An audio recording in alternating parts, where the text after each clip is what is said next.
Meus queridos, graça e paz a todos. Aqui é o pastor Claudinei Gomes, estamos aqui para iniciar mais uma manhã teológica. Quero facultar o privilégio que Deus nos delega, nos outorga, de mais uma vez poder fazer notório mais um assunto que será para edificação espiritual de todos, quanto inteligentemente, poder aí tirar poucos minutos para atentamente ouvir e inteligentemente compartilhar o assunto pela qual nós vamos nos subordinar a ele a partir desse instante, onde nós vamos falar de um assunto pouco falado, pouco pregado e ensinado até mesmo nas igrejas. Hoje nós falaremos de um assunto sobre a morte. É isso mesmo, mas todo mundo que gosta de ouvir essa palavra, né? A morte. Para tanto, eu quero chamar a apreciação de todos para tomar em mãos o exemplar da Bíblia Sagrada e vamos utilizar dois textos da mesma. Vamos abrir a Bíblia, Salmo de número 144, nós vamos laurear o versículo 4 e depois nós vamos para uma segunda leitura. Salmo 144 e 4, a Bíblia diz assim: o homem é semelhante à vaidade, os seus dias são como a sombra que passa. A segunda leitura nós vamos nos apoiar no livro do poeta Jó, capítulo 14, vamos laurear os versículos 1 e o versículo 2. A Bíblia diz assim: o homem nascido da mulher é de poucos dias e farto de inquietação. Sai como a flor e murcha, foge também como a sombra e não permanece. Muito bem, para a gente falar e entrar por esse caminho sobre a morte, inicialmente quero deixar aqui uma pergunta, uma indagação, uma interrogativa a todos quanto nos ouvem sobre o que é morte. Claro que quando nós éramos pequeninos, ao familiarizar com esta palavra, a gente ficava amedrontado, temeroso, de olhos arregalados, pupilas dilatadas, de fisionomia transfigurada, né? Meio roendo unha, arrancando cabelo, e dávamos o quê? Asa à imaginação para termos a ideia de que a morte era como sendo um vulto com manto preto, escuro, um monstro, uma caveira, uma sombra pela qual ceifava a vida das pessoas, ou uma nuvem escura que vinha e levava as pessoas desta vida para o além. Enfim, quantas coisas a gente pensava, né? Para muitos, ou para muitas outras pessoas, a morte é nada mais e nada menos do que o fim de tudo. A bem na verdade, se a gente olhar então para o dicionário, nós vamos encontrar ou encontraremos a definição mais concreta, definitiva sobre a morte, como sendo ela o quê? Um substantivo feminino em duas coisas, definindo o que de fato ela é. Primeiro, interrupção definitiva da vida de um organismo. Por exemplo, eu tive um infarto no olho, meu olho principal, que é o olho esquerdo, né? Existe um AVC, eu tive um AVO. Segundo a medicina, a quem eu fui desenganado no ano passado, aparenta-se que esse olho então morreu, certo? Só um milagre. Tem gente que acontece o quê? Morreu um rim, um pulmão, sei lá, um organismo aí, a morte de um organismo. Todavia, existe um segundo ponto aqui para definirmos pela linha do dicionário, que é o quê? Fim da vida humana. Baseando por esse princípio, as pessoas têm um conceito em nos dizer o quê? Morreu, acabou. Será isso uma verdade, queridos? Bom, para descobrirmos se isso é ou não verdade, morreu, acabou, nós teremos que olhar para a Bíblia, claro que sendo ela o maior manual de comportamento humano do mundo, e permitir que a mesma nos dê uma resposta coerente, concreta, patente, real sobre isso. Será? Morreu, acabou? Então nós vamos olhar para a primeira carta de Paulo aos Coríntios, capítulo 3, versículo 16 e o 17. A Bíblia diz assim, ó: não sabeis vós que sois o templo de Deus e que o Espírito de Deus habita em vós? Aí continua dizendo o seguinte: se alguém destruir o templo de Deus, Deus o destruirá, porque o templo de Deus, que sois vós, é santo. O que no mínimo nós temos que considerar aqui, queridos, é o seguinte: esse templo aqui não é o templo pela qual Davi sonhou em construir, sua mão estava manchada de sangue, e quem constrói foi Salomão. Esse templo aqui não é aquele templo que Salomão construiu, passa pelas eras de Zorobabel e depois pelas eras de Herodes, mexido em que o doutor Lucas notifica que Deus não habita em templo feito por mão de homens. Os senhores sabem que a arca representada a presença de Deus, ela sumiu, ela desapareceu, foi um mistério. Mas a presença de Deus não. E onde é que a presença de Deus mora? Aí tem gente que fala, na igreja. Eu respondo que não. Igreja não é local onde Deus mora. Então Deus não mora em templo feito por mão de homens, como a Bíblia diz, certo? A igreja é local da manifestação da sua glória. Deus não mora num templo em que Paulo escreve a segunda carta aos Coríntios, capítulo 4, versículo 7. Vaso de barro, eu e você somos esse templo hoje, e a presença de Deus mora em nós. Então perceba que se nós somos templo, nós somos como se fosse uma casa, uma moradia. Quem nós somos? Gente, nós somos tricotomia. Tricotomia, ou seja, corpo, alma e espírito. Pastor, o que é alma? Alma é o campo das emoções, é a sede do campo emotivo dentro dessa estrutura. O que é o espírito? O espírito é o que nós chamamos de o ser eterno que está dentro dessa estrutura. Ou seja, a vida que mora dentro do corpo. Sendo o corpo o quê? Chamado de casa. Chamado desse envolto de templo, ok? Então olhar, ao ver, ao enxergar uma pessoa, você nada mais e nada menos está, na verdade, vendo esse conjunto, onde você vê, não separado, mas vê esse conjunto, certo? Você vê a pessoa, né? E você está vendo o quê? Você vê ela e a casa onde ela está dentro desta casa. Então, quando eu vejo uma pessoa, na verdade, eu estou vendo o ser eterno que está dentro da casa, e a gente vê esse conjunto de uma forma uníssona. Então, vamos dar um pouquinho às imaginações, vamos um pouco mais além. Quando você chega num velório, chega lá num culto fúnebre, e você chega na beira de um caixão e vê uma pessoa morta, certo? Você não está literalmente vendo a pessoa. O que é que você está vendo? Você está vendo a casa. Ou seja, você está vendo, certo? É o que nós chamamos, intitularizamos como se fosse esse templo, esse envolto, o que chamamos de estrutura física. É aqui que de cara eu começo a derrubar esse conceito, essa tese de que morreu, acabou.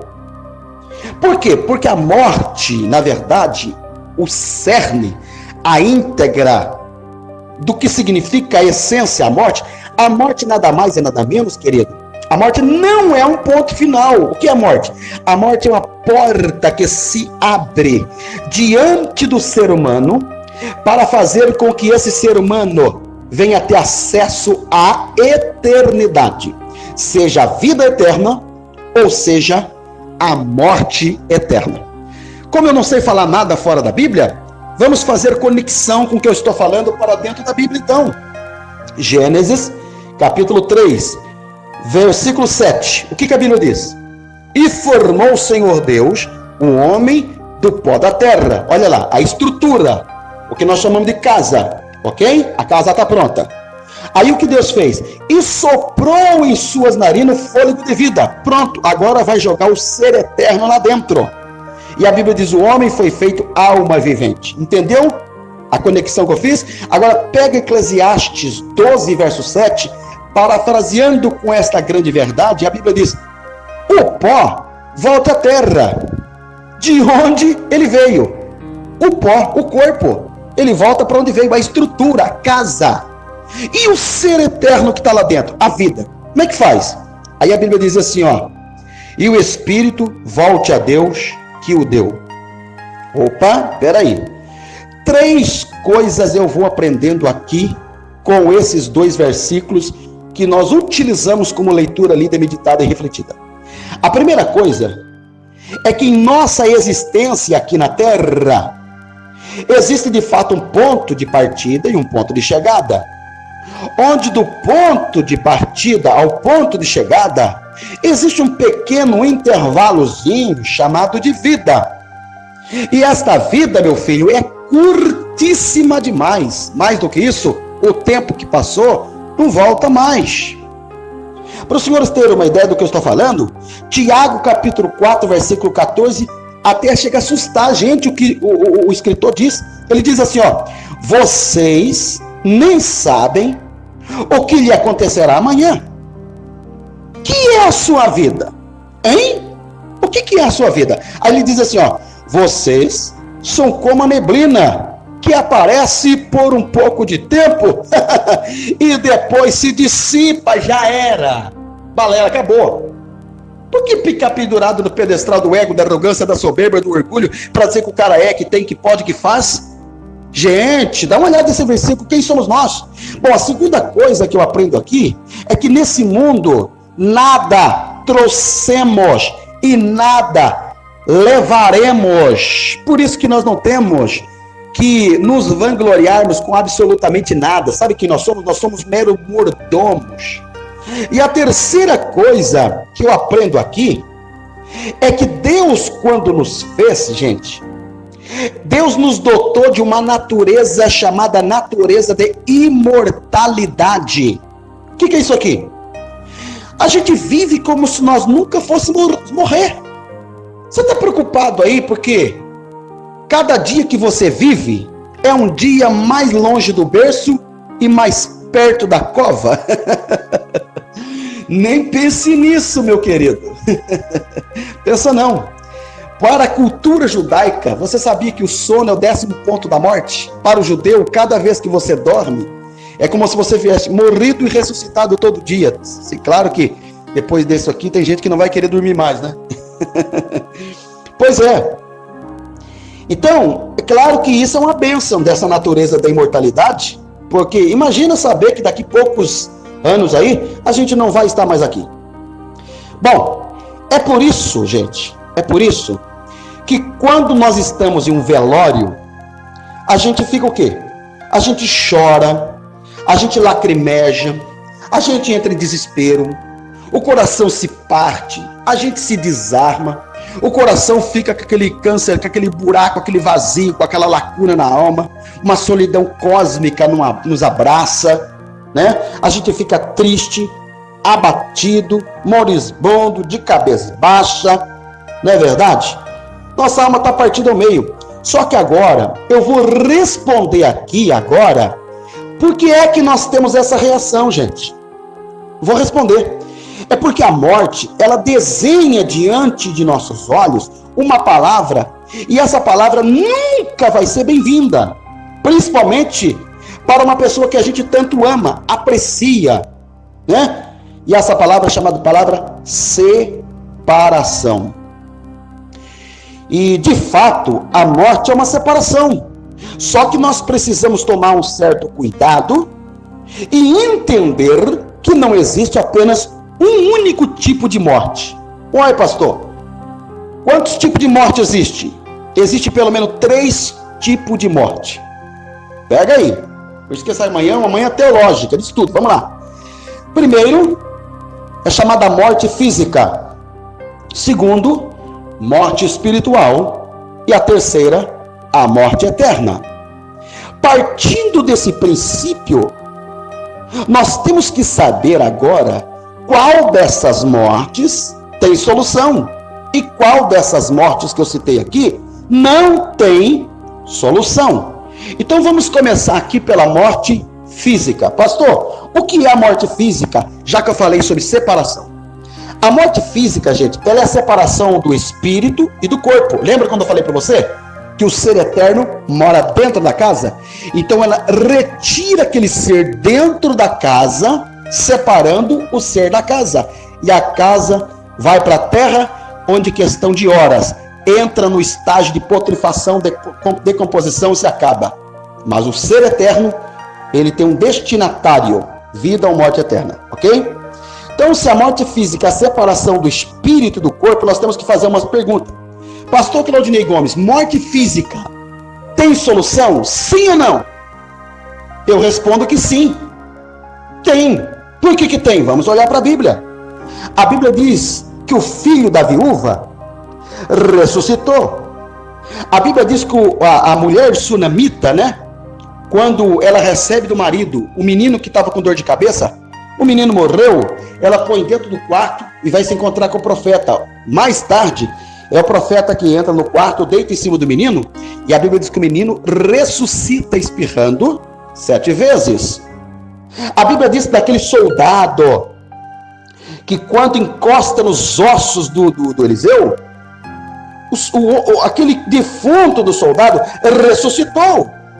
Você olha para a Nova Aliança, o Novo Testamento, olha a filha de uma viúva, gente, partindo lá para o velório, né, daquela multidão, tudo chorando, lá ela chorando.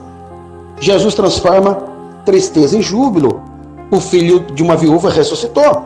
Você olha para a filha de Jairo, que estava morta, ressuscitou. Lázaro, a Bíblia diz que ele estava morto 4 dias. Jesus clamou em alta voz, Lázaro para fora, e ele ressuscitou. A Bíblia diz que muitos santos que haviam morrido na ocasião da morte de Jesus, ressuscitou. Você olha até para Cristo, Jesus morreu, morte física, mas a Bíblia diz que no clarear do 3º dia, Jesus ressuscitou. A Bíblia fala de Tabita, ressuscitou. A Bíblia fala de Eutico, aquele jovem que dormiu na janela, na ocasião do sermão de Paulo, caiu, quebrou o pescoço. A Bíblia diz que ele ressuscitou. E no caso do arrebatamento da igreja, a Bíblia diz que os que morreram em Cristo ressuscitarão primeiro.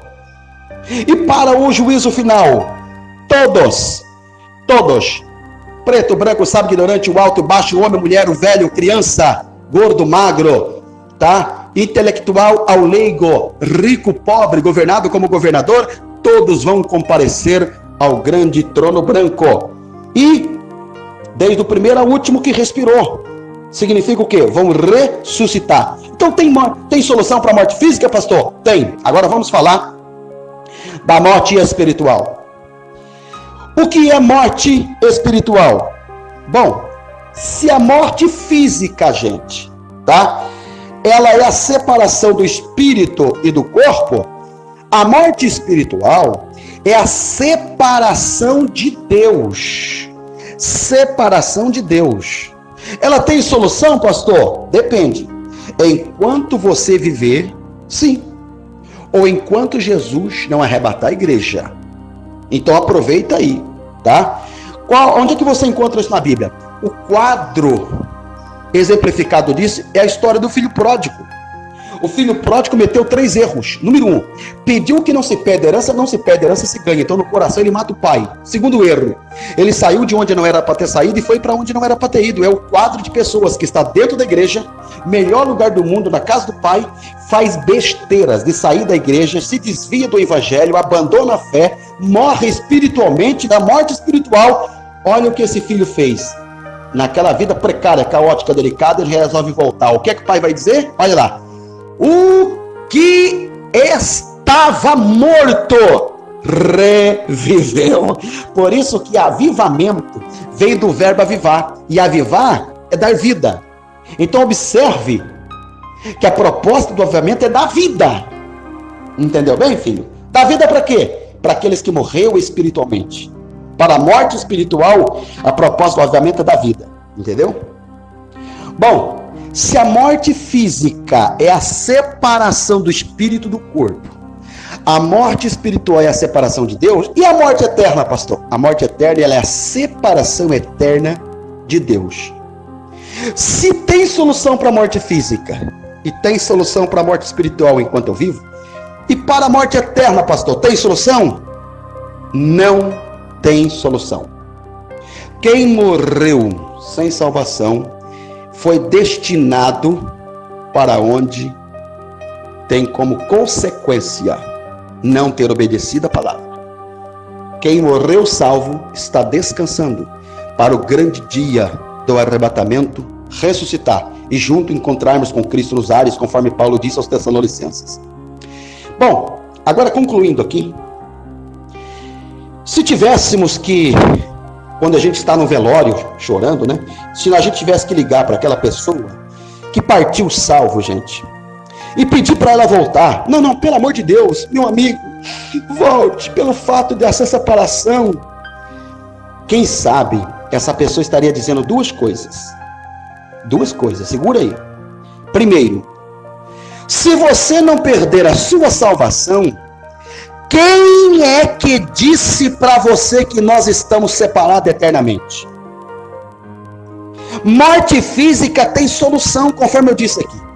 E no arrebatamento, sabe o que vai acontecer? 1 Coríntios capítulo 15. Vamos laurear os versículos 51 e 57. Você dá um glória bem gostosinho aí. Olha o que a Bíblia diz.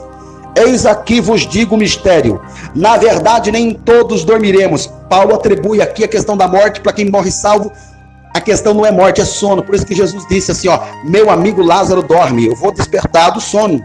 Tá? Então, nem todos dormiremos, mas todos seremos transformados.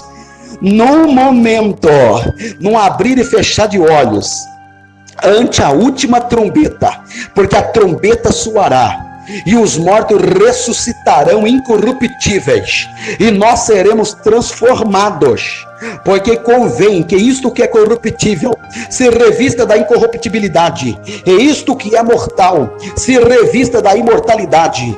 E quando isso que é corruptível se revestir da incorruptibilidade, e isto que é mortal se revestir da imortalidade, então cumprir-se-á a palavra que está escrita: tragada foi a morte na vitória. Então vem a pergunta, vem a indagação, vem a interrogativa: onde está, ó morte, o teu aguilhão? Onde está, o inferno, a tua vitória? Ora, o aguilhão da morte é o pecado, e a força do pecado é a lei, mas graças a Deus que nos dá a vitória por nosso Senhor Jesus Cristo. Bendito e louvado seja Deus. Segunda coisa, que a pessoa pela qual você está pedindo para ela voltar, no mínimo, né? Volta. No mínimo, ela estaria a dizer o seguinte: eu saí desse lugar maravilhoso de glória, onde há paz, gozo e alegria, para voltar à terra de sofrimento, sofrer angústia, tristeza, amargura, dores. Ah, não faço isso. Vem você daí para cá, em vez de eu sair daqui para onde você está. Bom, gente, para encerrar aqui, alguém um dia me perguntou o seguinte: pastor Claudinei Gomes, quem morre volta? Eu respondi dizendo o seguinte: primeiro, você tem que entender que a Bíblia diz lá no livro de Romanos, capítulo 5, versículo 12: pelo que, como por um homem entrou o pecado no mundo, o pecado, e pelo pecado entrou a morte, assim também a morte passou a todos os homens, que todos pecaram.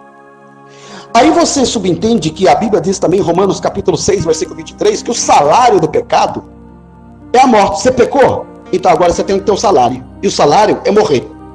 Tá? Aí eu respondo a pergunta pela qual a pessoa me faz, dizendo: pastor, quem morre volta? Aí você vai encontrar em Hebreus capítulo 9, versículo 27, que diz assim, ó: e como aos homens está ordenado morrerem uma vez, vindo depois disso o juízo. Aí alguém diz assim: pastor, mas e a história de quem fulano, cicrano, beltrano morreu e voltou? Cuidado, meu filho. O que volta não são pessoas. e sim fantasmas. Pastor, mas fantasma existe? Existe. Fantasmas são demônios. 2 Coríntios capítulo 11, versículo 14, diz que Satanás pode transfigurar em anjo de luz, tá?